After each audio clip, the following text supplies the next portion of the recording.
It doesn't matter what you write. It could be about the weather. It could be about something that happened this morning. It could be the beginning of a story. It could be a poem.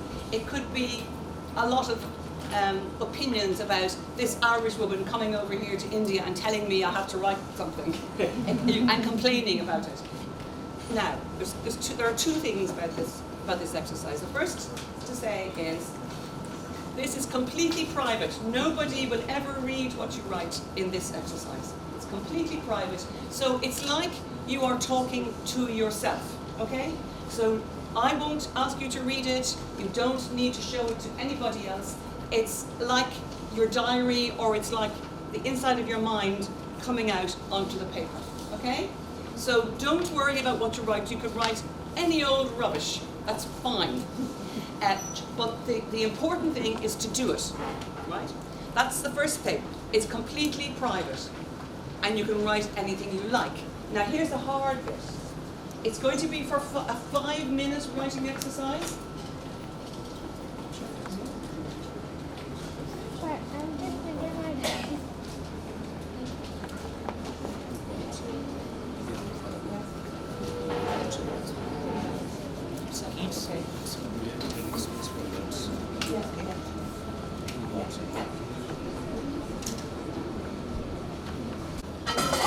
One very small but very important announcement. So the registrations for this workshop have already been taken and completed.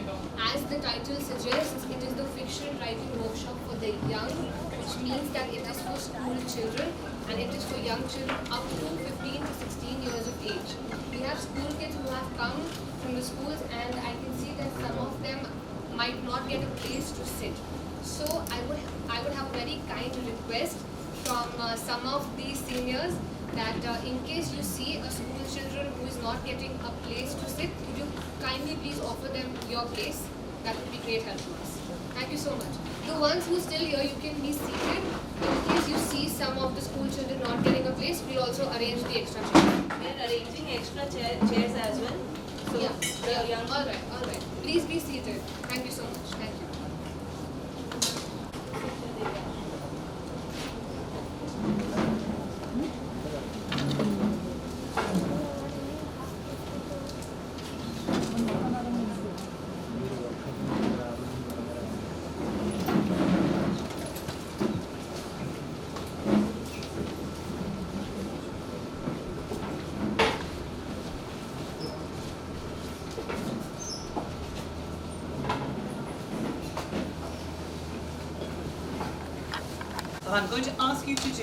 I'm going to ask you to do some private writing, okay, in a moment. And you can write any old nonsense. It doesn't have to be good writing. It doesn't have to be writing that you can show to anybody else. It's just you talking to yourself. Except that instead of talking to yourself in your head, which is how we all usually talk to ourselves, it's going to be you talking to yourself on paper. So it's making the transition from your thoughts onto the paper. That's the point of the exercise. Okay? So, rule 1 is that it's completely private and you can write anything. Rule 2, this is the hard part. Rule 2 is that once I tell you to start, you must not stop. You must keep writing for 5 whole minutes. Okay? Without letting your pen come off the page. Write. No thinking. So the idea is that you stop thinking. You just write. You let your unconscious mind, you let your emotions all work and just write. And don't edit, don't criticize, don't think somebody might think this is stupid. It doesn't matter how stupid it is or how good it is. You just have to do it, okay? So I'm going to, have you got the watch? Okay.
it's something I recommend that you do yourselves if you want to write, if you want to become a writer.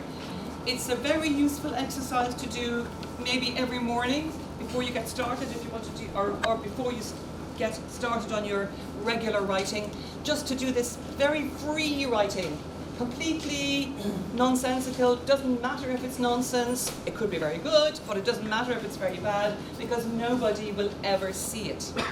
I think it's a really useful exercise to do. It frees up your imagination.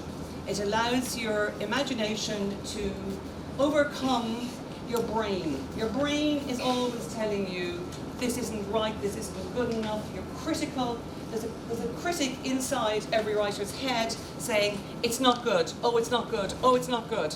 And if you can kill off that critic, even for 5 books we read, travels we make, there are all kinds of sources of inspiration, but the real way to get hold of some good inspiration is inside your own head and inside your own imagination. But sometimes your imagination is locked up with this critical. They need a permission to come out. So I find this 5-minute crazy writing exercise very useful. So now forget all about that 5-minute exercise and we'll go on and talk about other things. Maybe we'll come back to it later. Now, there are 2 separate processes at work when you're writing. One of them is the creative, the spontaneous, the imaginative, the ideas coming, spurting out like we have just. And the other is the very opposite. The other is editing, revising, considering, changing, saying, no, this is not good, I'm going to throw this out, I'm going to put that in. And in fact, that's the biggest part of writing. Most writers spend most of their times not writing, but rewriting. So editing and rewriting is, in fact, the main thing that you do, because you look at what you've got and you decide how you can make it better. And then you look at the better thing you've got and you decide how you can make it better again. And then you look at the better again piece that you've got and you decide how you can make it even better again. And that's how writers work.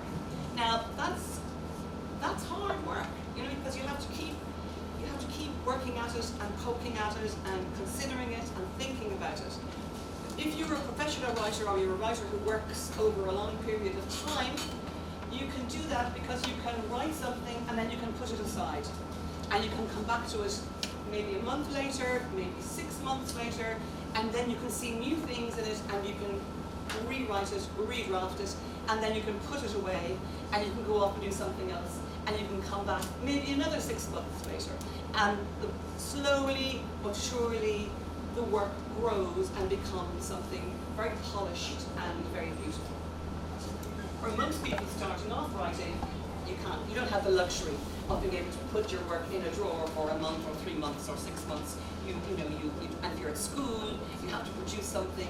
The teacher says on Friday, you have to write this by Monday, so you don't have time to do all that. But it's important to know that that's how writers really do work. And there's at least one other writer in the room at the moment to agree with me that this is it's very much an important part of the writing process. So what we were doing now was the more creative thing. It was freeing up your imagination, getting the ideas out on paper. But the next stage, slow reconsidering, is the main part of it. And that's where the craft comes in. However, we don't have time to do that now, of course, but we'll just move on. The problem in detail, and then a solution. That can make a story. That can make a story. Now, you mentioned the introduction. I think you're right about the problem and the solution. I'm not so sure about the introduction. Does anybody have any views about introductions? How would you introduce a story? Maybe somebody else might like to say something? Anybody got any views about introducing a story? I guess it is completely subjective to the writer, because he may or may not have an introduction that does not affect the story overall. Yeah. But yes, having an introduction definitely gives you an insight and overview into the stories. Yeah, I think an introduction is really useful in an essay, Yeah. but in a story, I'd be a bit concerned about it. Because ultimately, when you write a story, you begin by writing the story for yourself. You are the first audience, okay? But ultimately, you want somebody else to read this story. And if you spend a lot of time explaining things to the reader, it's quite likely the reader will say, no, they want their attention to be engaged immediately from the beginning. So I would be a little worried about the introduction. Somebody else wanted to say something here, I think. Yeah, I wanted to say, in your first or second chapter, you must hint at the plot which will be there in the story. Hint at the plot, yeah. So that the reader gets an imagination what is going to be a story. And gradually you take them into the story. Yeah. Look, one time I gave a workshop and somebody asked me for a formula. Was there a formula for writing? People who write according to formula rarely make very good writers. But at the same time, if you know there's a formula that you can hang on to, it's quite a useful thing to make you feel confident in your writing. So I'm going to give you a little formula that you must not follow, but you may use as a guideline to keep you on track. And this is the formula for a story. A, B, D, C. Now, this is not absolutely true. Everybody doesn't always have to do this, but it's a very good idea to begin your story with some kind of action. Now, action doesn't mean a car chase or a gun battle. It just means something happening, some kind of thing that engages the reader. The next thing is background. So, instead of beginning with an introduction and giving all the background, it's much more engaging for the reader if you can begin with some kind of action, something happening, and then you can fill in your background as you go along. Yes? I had a doubt. Like, so what can we show the action like? Something. How do we describe the action as you said? Well, it could be a conversation, it could be something happening. You could say, the door opened, or there was a shot, or no, I don't want to go to school, whatever. Something, you begin with something happening. Whether it's a conversation, a dialogue, or whether it's a thing, an event, okay? Something just happens. So you don't have to tell the reader who it's happening to at the beginning. That's the point. So you have the thing happening, and then you intrigue your reader. So your reader wants to know, why was there a gunshot? Why did the door suddenly open? Who's coming in? The reader's curiosity is engaged, right? And then you can fill in a bit of the background. I wouldn't even put all the background in at this point. Some of the background should come in here, and then more of it can come in later. So gradually, the reader begins to piece together who these people are and why they're in this situation. And so the reader feels then as if they are solving a puzzle, or they are working out the story, almost as if the reader is writing the story themselves. You give the reader just enough information to keep them interested and have them making conclusions, drawing conclusions and working it out. And sometimes, of course, they're wrong. And that's kind of, if you're a very clever writer, you can make the reader think one thing and then suddenly surprise them with something new. But generally speaking, the thing is always to try to keep the reader interested. So beginning with the action is one way of doing that. And then you do, of course, have to fill in the background. But you can do that very subtly, very gently, and don't put a whole blob of stuff in here at the background. And then the next bit is development. Now, this young man here told us that it's a very good idea if you have a problem and a solution, and that's true. So the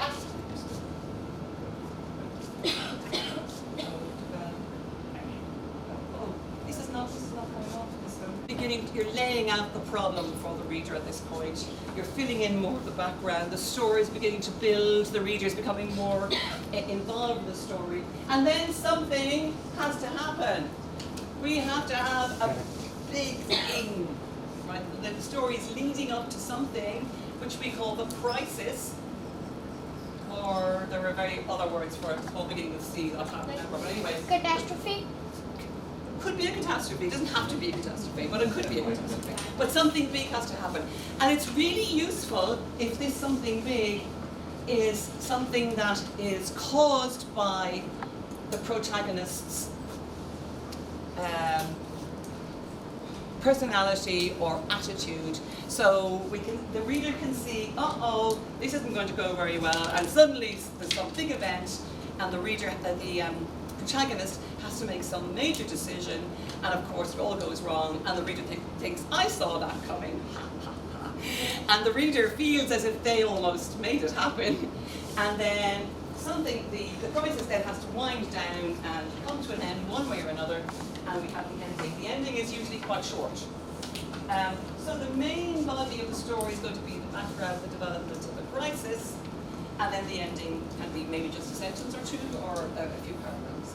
But it's usually a good idea, as I say, to start with action. Now, you don't always have to start with action, but you have to start with something that's going to get the attention of the reader, or that's going to engage the reader, or as the gentleman here somewhere said, you have to maybe foreshadow the plot, give some kind of idea that's, of how the story is going to develop to the reader. Now, when you're writing your story, you probably don't know how the plot's going to develop. I don't know. I never know when I write how the story is going to turn out. And that's why this revision thing is so important. Because as the writer of the story, you may not know how the story is going to turn out. So you can't give a hint at the beginning because you don't know yet.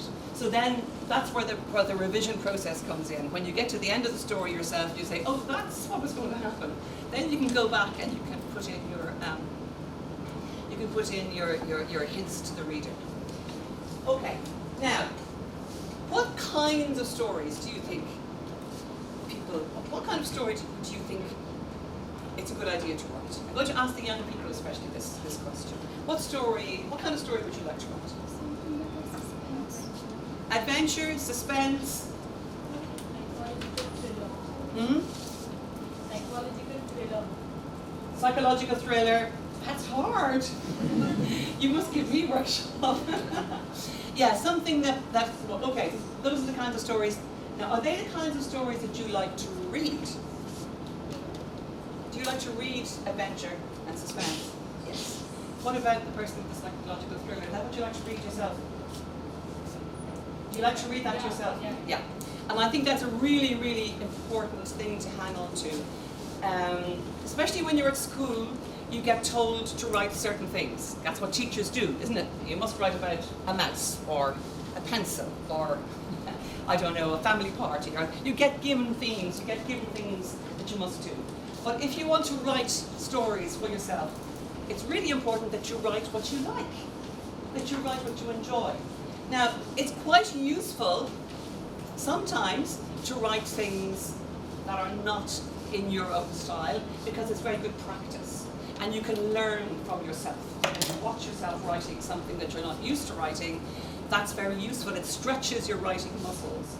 But when it comes to writing your own stories that really are the ones that you have invested your emotion in and that are going to be the stories that mark you as a writer, it needs to be the kind of thing that you want to do yourself.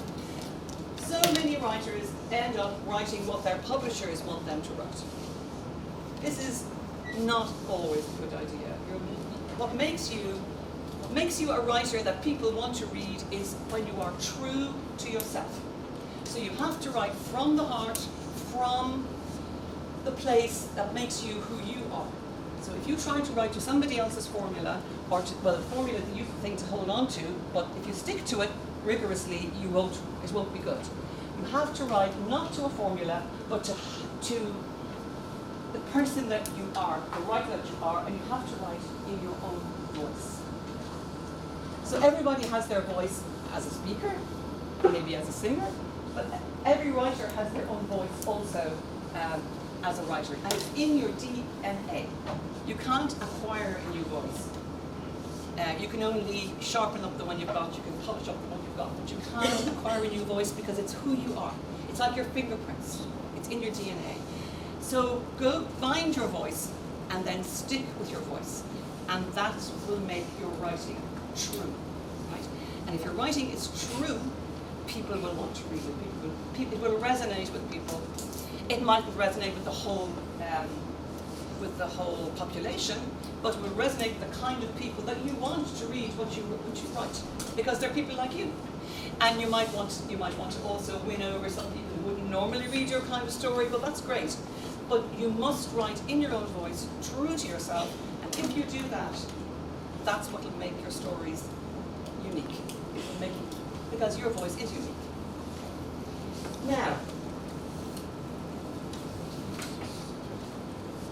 okay, so I'm going to now ask you to do a piece of writing that is not going to be under pressure and to write lots and lots of things, lots and lots of words without stopping. I'm now going to ask you to write the beginning of a story.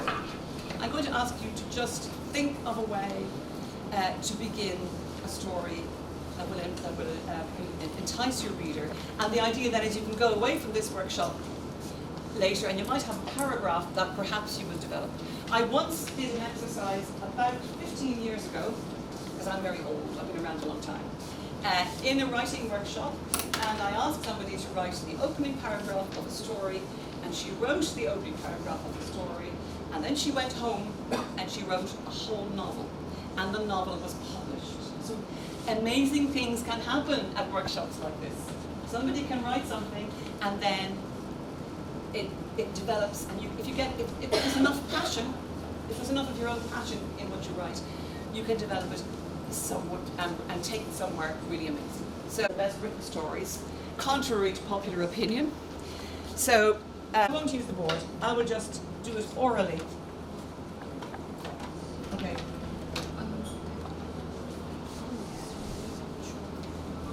Okay, it doesn't matter, we'll forget about the boards because they're not cooperating with us.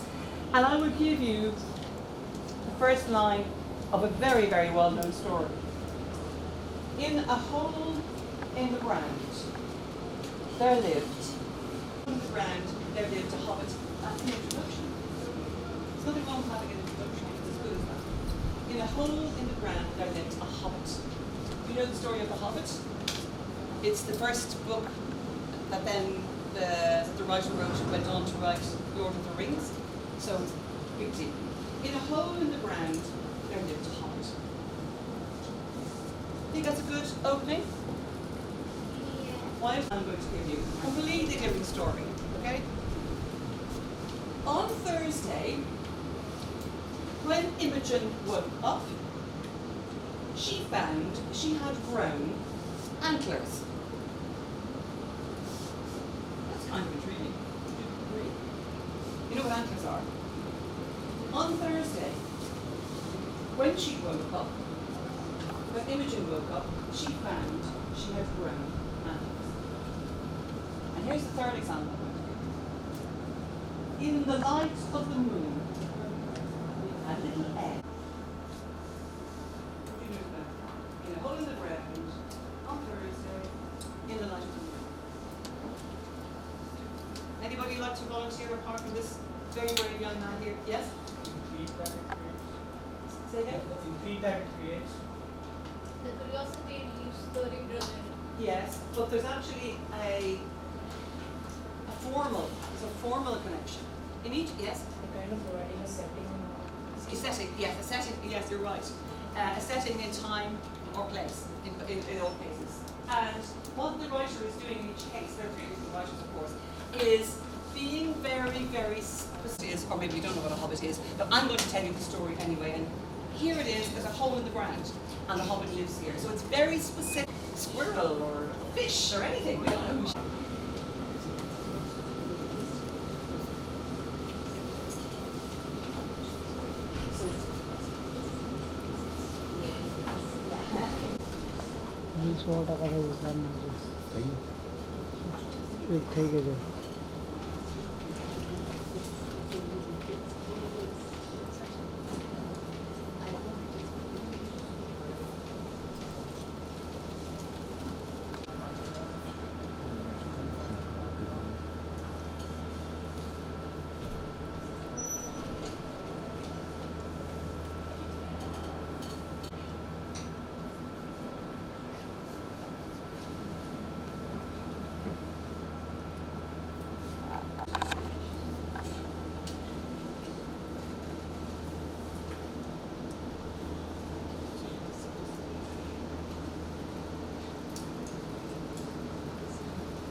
have drawn on what you wrote earlier in the 5-minute exercise. Maybe something came out of that. I don't know. I'm not going to ask because there are so many people here. I won't have time to hear everybody's story, so we can't do that, unfortunately.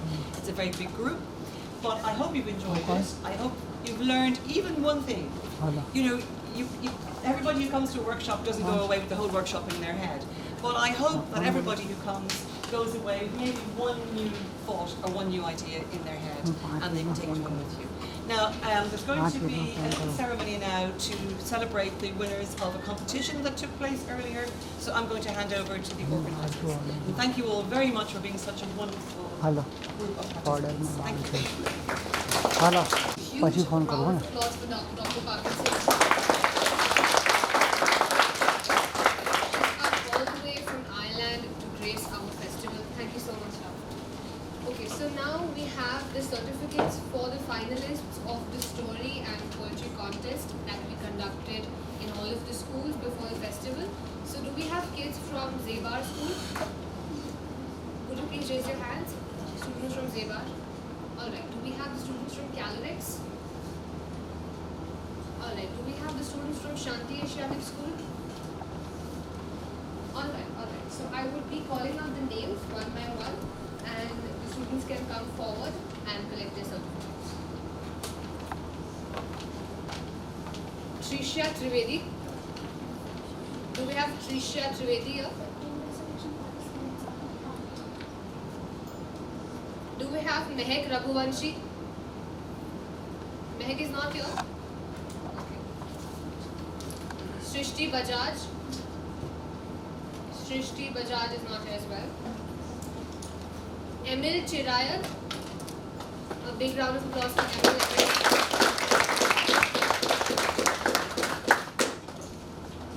Arun Kumar. Do we have Arun Kumar here? Okay. Kush. Round of applause for Kush, everyone. Shreya. Shreya is here. Leher. Do we have Leher?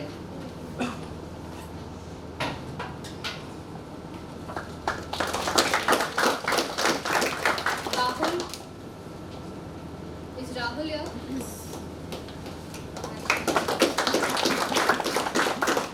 Avani? Yes. Avani. Round of applause for Avani. Divya? Okay, Divya. Come on everyone, let's cheer.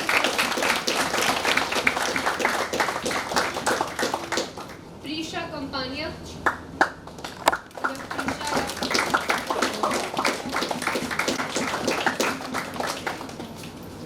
Ananya Kapadia. Huge round of applause.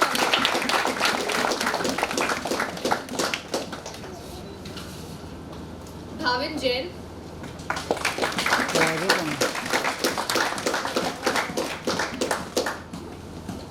Aditi Kapoor.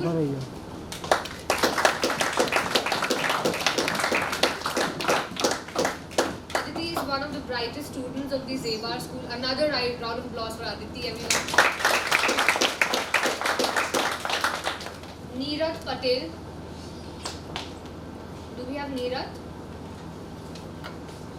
Arya Mewada. Arya Mewada. Arya is not here. Tejas Patel. Tejas Patel. Jia Virpara.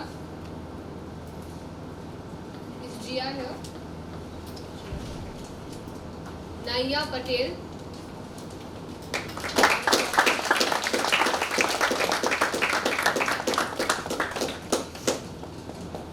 Pari Mistry.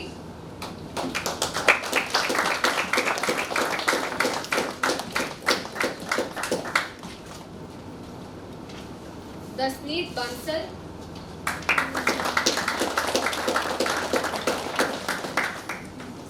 Kelvin Smart.